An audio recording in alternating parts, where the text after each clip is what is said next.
Future में दुनिया बहुत बदल चुकी है। अब 25 साल की उम्र के बाद लोगों का शरीर बूढ़ा नहीं होता था। ऐसे ही कोई 25 साल का होता, उसके हाथ पर एक टाइमर स्टार्ट हो जाता था जिसमें सिर्फ एक दिन का समय बचा होता है। अगर जीना है तो काम करना जरूरी है, क्योंकि अब समय ही पैसे की तरह चलता है। जिसके पास ज्यादा समय है वही अमीर है और वही हमेशा जिंदा रह सकता है। देश को अलग अलग हिस्सों में बांट दिया गया था जिन्हें टाइम जोन्स कहा जाता था। हर जोन एक अलग सोशल क्लास को दिखाता था। सबसे अमीर इलाका न्यू ग्रीनविच कहलाता था, जहाँ लोग सालों नहीं बल्कि सदियों तक जीते थे। इसके दूसरी तरफ गरीब इलाकों में लोग हर दिन मरते दिखना आम बात थी। यही फर्क इस दुनिया की सच्चाई था। इसी गंदे और तंग इलाके में विल अपनी माँ रेचल के साथ एक छोटे से फ्लैट में रहता था। उनके पास इतना भी समय नहीं होता था कि आराम से जी सके। हर दिन किसी तरह बस अपना गुजारा करते थे। विल चाहता था कि वह टाइम फाइटिंग करके थोड़ा ज्यादा समय कमा ले, लेकिन रेचल उसे सख्ती से मना करती थी, क्योंकि यह रास्ता हमेशा बुरा ही साबित होता था। विल का दिल फिर भी बहुत बड़ा था। जब भी वह सड़क पर छोटी माया से मिलता, वह उसे थोड़ा समय दे देता ताकि वह भी जिंदा रह सके। खुद के पास समय कम होने के बावजूद दूसरों की मदद करना विल की आदत थी। यही बात उसे बाकी लोगों से अलग बनाती थी। विल और उसका सबसे अच्छा दोस्त बोरेल पास की फैक्ट्री में काम करते थे। वहाँ रोज खाने पीने की चीजों के दाम बढ़ते रहते थे और फर्श पर मरे हुए लोग मिलना आम बात थी, जिनका समय खत्म हो चुका होता था। उन्हें रोज के हिसाब से मजदूरी मिलती थी, लेकिन फैक्ट्री हमेशा कोई न कोई बहाना बनाकर कम समय देती थी। एक शाम विल एक बार में जाता है। वहीं उसकी मुलाकात बोरेल से होती है, जो बहुत खुश होकर ड्रिंक पी रहा होता है। वहाँ एक अजीब आदमी था जो सबके लिए ड्रिंक खरीद रहा था। उसका नाम हेनरी था और उसके हाथ पर पूरे 100 साल का समय था। विल को समझ नहीं आता कि इतना अमीर आदमी इस इलाके में क्या कर रहा है। वह हेनरी को मिनटमैन के बारे में चेतावनी देता है, जो लोगों का समय लूटते थे, लेकिन हेनरी उसकी बात को हल्के में लेता है। विल को डर लग रहा था कि कुछ बुरा होने वाला है। थोड़ी ही देर में गैंग लीडर फोर्टिस वहाँ आ जाता है और हेनरी को टाइम फाइट के लिए ललकारता है। बार में मौजूद बाकी लोग भाग जाते हैं, लेकिन विल पीछे छिप जाता है। हेनरी चुनौती मान लेता है, लेकिन पहले बाथरूम जाने की बात करता है। उसके साथ सिर्फ एक गार्ड जाता है। यहीं विल को मौका मिलता है। वह उस गार्ड को बेहोश कर देता है और हेनरी को पीछे के दरवाजे से बाहर ले जाता है। दोनों कुछ ब्लॉक दौड़ते हैं और एक बंद पड़ी फैक्ट्री में छिप जाते हैं। विल दरवाजा अंदर से बंद कर देता है ताकि रात सुरक्षित रहे। विल पूछता है कि हेनरी जैसा अमीर आदमी यहाँ क्यों आया है। हेनरी बताता है कि वह न्यू ग्रीनविच छोड़कर आया क्योंकि वह 105 साल का हो चुका है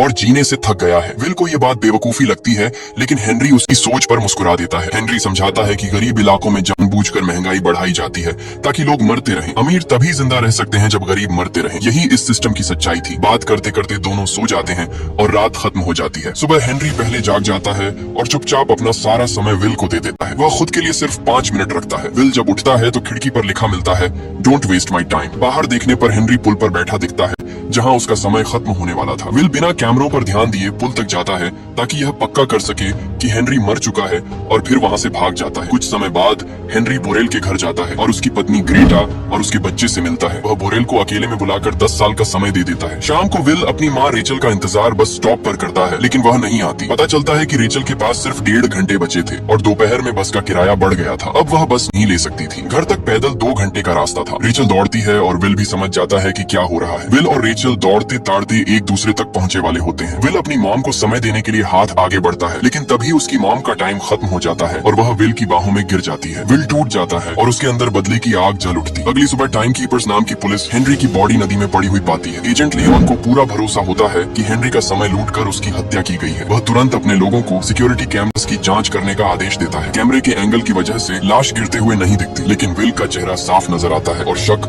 उसी पर चला जाता है। उधर विल अपनी माँ की मौत से पूरी तरह टूट चुका था। उसके दिल में सिर्फ बदला था। वह तय करता है कि वह इस सिस्टम के खिलाफ जाएगा। विल एक लिमो किराए पर लेता है और खुद को एक अमीर आदमी बताकर ड्राइवर से कहता है कि वह रास्ता भूल गया है। हर बॉर्डर पार करने पर भारी टोल देना पड़ता है, लेकिन विल फिर भी न्यू ग्रीनविच पहुंच जाता है। शहर पहुंचकर विल एक महंगे होटल में रुकता है। उसकी मौजूदगी वहाँ के अमीर लोगों की नजर में आ जाती है। एक सोशियलाइट लड़की सिल्विया उसे देखती है और उसमें दिलचस्पी लेने लगती है। आराम करने के बाद विल खाना खाता है और सिल्विया दूर से उसे देखती रहती है। वेट्रेस समझ जाती है कि विल यहाँ का नहीं है, लेकिन फिर भी वह उससे अच्छे से बात करती है क्योंकि विल उसे ज्यादा समय देता है। वह विल को बताती है कि अगर वह कसिनो जाना चाहता है तो उसे अच्छे कपड़ों की जरूरत पड़ेगी। उसी वक्त सिस्टम में यह बात दिख जाती है कि विल ने कुछ ही घंटों में कई टाइम जोन्स पार किए हैं। इससे टाइम कीपर्स को विल की लोकेशन मिल जाती है। लियोन को याद आता है कि उसने पहले भी विल के पिता का पीछा किया था। शाम को विल अच्छे कपड़े खरीदता है और कसिनो जाता है। वहाँ उससे 1 साल का वॉलंटरी डोनेशन मांगा जाता है क्योंकि वह मेंबर नहीं होता। था। विल पोकर टेबल पर बैठता है जहाँ उसकी मुलाकात मिस्टर वाइस से होती है, जो समय उधार देने का बड़ा व्यापारी था। वाइस बिना डरे बड़े दांव लगाता है। सिल्विया भी वहीं आती है, लेकिन सिर्फ देखने के लिए। विल सब कुछ दांव पर लगाता है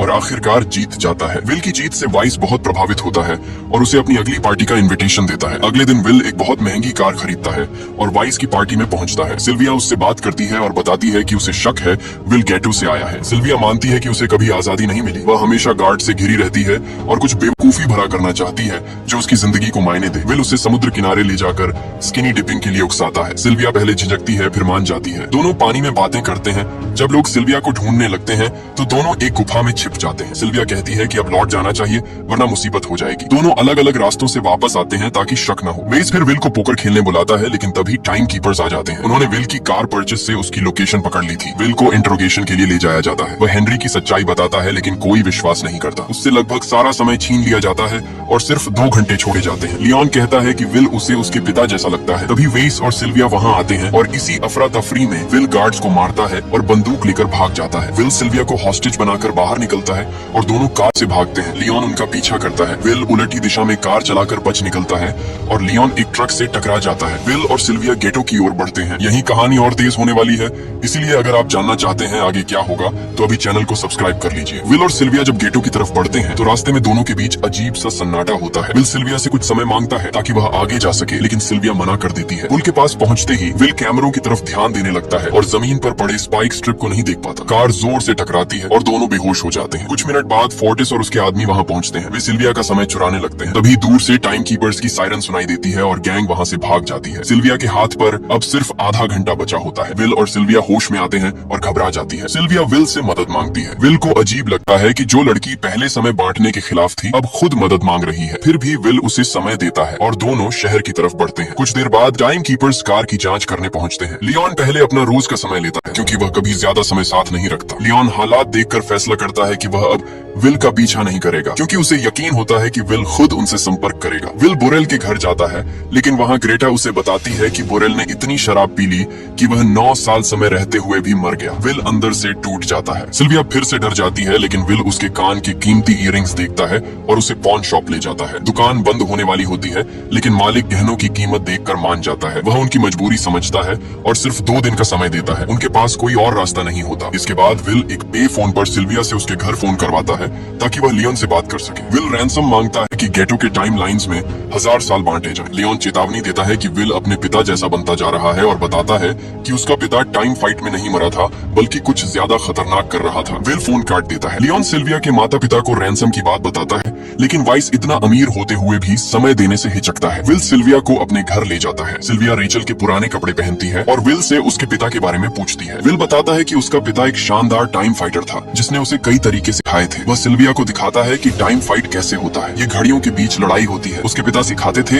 कि पहले सामने वाले को जीतता हुआ महसूस कराओ और आखिरी पल में सब छीन लो। विल समझ जाता है कि उसके पिता शायद इसलिए मारे गए क्योंकि वह जीता हुआ समय दूसरों को दे देता था। दोनों अपने 25वें जन्मदिन की बातें करते हैं। विल का समय सड़क पर शुरू हुआ था और वह कर्ज में डूब गया था। वहीं सिल्विया को बिस्तर पर जागते हुए उसके पिता ने 10 साल दिए थे। अगली सुबह विल टाइमलाइन बिल्डिंग पर नजर रखता है, लेकिन वहाँ कोई दान नहीं होता। इसका मतलब वेस ने रैंसम नहीं दिया। सिल्विया को अपने पिता की सच्चाई समझ में आने लगती है। विल उसे घर जाने को कहता है, लेकिन सिल्विया मना कर देती है और दोनों साथ काम करने का फैसला करते हैं। सिल्विया घर फोन करना चाहती है तो विल उसे बंदूक देता है। वाइस फोन उठाता है और सिल्विया की बातों को नजरअंदाज कर देता है, लेकिन उसे टाइम कीपर्स के आने की चेतावनी देता है। सिल्विया पीछे मुड़ती है और लियोन को आते देख उसे गोली मार देती है। विल लियोन का समय देखता है और उसे थोड़ा समय दे देता है। विल और सिल्विया लियोन की कार से भाग जाते हैं। लियोन सड़क पर चलता है और लोग उस पर चिल्लाते हैं। सौभाग्य से दूसरे कीपर उसे बचा लेते हैं। कुछ देर बाद सिल्विया कहती है कि कॉप कार में ज्यादा देर नहीं रह सकते। विल एक अमीर महिला की कार रोककर उसका समय और इयररिंग्स चुरा लेता है। वे खबरें देखते हैं और जानते हैं कि अब वे वांटेड हैं। विल फिर सिल्विया को वापस जाने को कहता है, लेकिन सिल्विया मना कर देती है क्योंकि ये सब उसे जिंदगी जैसा लगने लगा है। वे इस निवेशकों से झूठ बोलता है। लियोन उसे बताता है कि अब सिल्विया भी अपराधी है। सिल्विया पूछती है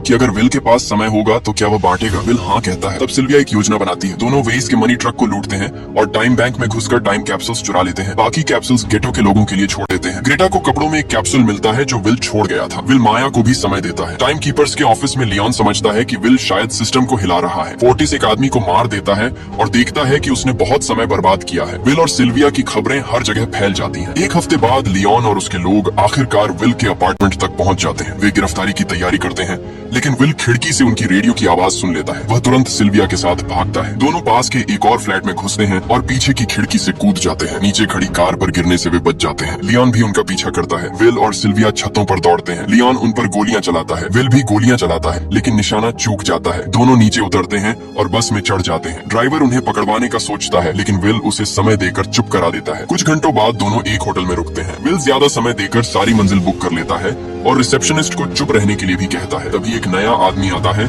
जिसे बताया जाता है कि होटल भरा हुआ है, लेकिन वह विल और सिल्विया को ऊपर जाते देख लेता है। उधर फोर्टिस और उसके आदमी सड़कों पर लोगों को धमकाने लगते हैं। पहले लोग चुप रहते हैं क्योंकि वे विल और सिल्विया को अपना रक्षक मानते हैं। फोर्टिस एक आदमी को मार देता है ताकि डर फैल सके। होटल वाला आदमी यह देखकर सच बता देता है। होटल में विल और सिल्विया को पता चलता है कि उनके सिर पर 10 साल का इनाम रखा गया है। उन्हें यह इनाम अपमानजनक लगता है। तभी फोर्टिस अपने आदमियों के साथ कमरे में घुस आता है और बंदूक तान देता है। वह कहता है कि टाइम कीपर्स उसे इसलिए नहीं छेड़ते क्योंकि वह अपने ही लोगों को लूटता है। फोर्टिस विल को टाइम फाइट की चुनौती देता है। विल अपने पिता की सिखाई चाल इस्तेमाल करता है। वह हारता हुआ दिखता है। फोर्टिस उसकी घड़ी पर ध्यान देता है। तभी विल सारा समय खींच लेता है। गार्ड्स हैरान रह जाते हैं। विल उन्हें गोली मार देता है और फोर्टिस का समय खत्म कर देता है। टाइम कीपर्स पहुंचते हैं, लेकिन विल और सिल्विया जा चुके होते हैं। कुछ घंटे बाद विल देखता है कि दाम और लोन रेट्स और तेजी से बढ़ रहे हैं। छोटे हमले सिस्टम को नहीं तोड़ पा रहे थे। इसके लिए बहुत ज्यादा समय चाहिए था। सिल्विया जानती थी इतना समय कहाँ मिलेगा। अगले दिन वाइस ज्यादा गार्ड्स के साथ ऑफिस जाता है। अचानक सिल्विया सामने आकर कहती है कि वह सरेंडर करना चाहती है। वाइस भरोसा कर लेता है। उसी पल विल पीछे से उसे पकड़ लेता है। दोनों उसे उसके ऑफिस में ले जाकर सेफ खुलवाते हैं जिसमें 1 मिलियन ईयर्स का कैप्सूल होता है। वाइस कहता है कि इतना समय बांटने से सिस्टम टूट जाएगा। विल यही चाहता था। वे वाइस को बंद कर भाग जाते हैं। टाइम कीपर्स तुरंत पीछा करते हैं और पुल बंद कर देते हैं। लियोन भी उनका पीछा करता है, लेकिन रोज का समय लेना भूल जाता है। कीपर्स गोली चलाते हैं, लेकिन विल बैरियर तोड़कर गेटो पहुंच जाता है। लियोन उनकी कार से टकरा जाता है। विल कार छोड़कर माया को मिलियन ईयर्स का कैप्सूल दे देता है। विल और सिल्विया सरेंडर का नाटक करते हैं। तभी टाइमलाइन घोषणा करता है कि सबके लिए समय है। भीड़ सड़कों पर भर जाती है। लियोन रास्ता नहीं बना पाता। विल और सिल्विया भाग जाते हैं। लियोन पैदल पीछा करता है। विल समझ जाता है कि लियोन भी गेटो से था। लियोन कहता है मेहनत से बाहर निकलना सही है। तभी उसकी घड़ी बंद हो जाती है और वह वहीं मर जाता है। विल और सिल्विया के पास भी कुछ सेकंड बचे होते हैं। विल कीपर की कार से समय ले आता है और सिल्विया के साथ बांट लेता है और दोनों बच जाते हैं। वह इस हार मान लेता है। खबरों में लोग सड़कों पर दिखते हैं। फैक्ट्रियां बंद हो जाती हैं। अगर आपको यहाँ तक की कहानी दमदार लग रही है तो अभी इस वीडियो को लाइक कर दीजिए, क्योंकि आगे जो होने वाला है वो पूरे सिस्टम को हिला देगा और आपकी एक लाइक इस कहानी की ताकत को और बढ़ा देगी। पूरे देश में हालात तेजी से बदलने लगते हैं। न्यू ग्रीनविच की सड़कों पर लोग डर के साए में जीने लगते हैं। खबरों में बार बार दिखाया जाता है कि कैसे गेटो के लोग सीमाएं पार कर रहे हैं और अमीर इलाकों की तरफ बढ़ रहे हैं। सरकार कहती रहती है कि सब कुछ कंट्रोल में है, लेकिन सच्चाई सबको दिख रही होती है। टाइम कीपर्स के दफ्तर में अफरा तफरी मच जाती है। कर्मचारियों को समझ नहीं आता कि अब क्या किया जाए। सिस्टम में इतना समय आ चुका होता है कि पुराने नियम काम नहीं कर रहे होते। कई कीपर अपने घर जाने का फैसला कर लेते हैं क्योंकि उन्हें लगता है अब किसी को रोकना इम्पॉसिबल है। विल और सिल्विया एक सुरक्षित जगह पर छिपे होते हैं। वे दूर से शहर को बदलते देखते हैं। सिल्विया कहती है कि उसने कभी नहीं सोचा था कि उसके पिता जैसा इंसान इतनी बड़ी तबाही की वजह बनेगा। विल कहता है कि यह सिर्फ वाइस नहीं बल्कि पूरे सिस्टम की गलती थी जो लोगों को मरने पर मजबूर करता था। इसी के साथ आज की कहानी यही खत्म होती है। अगर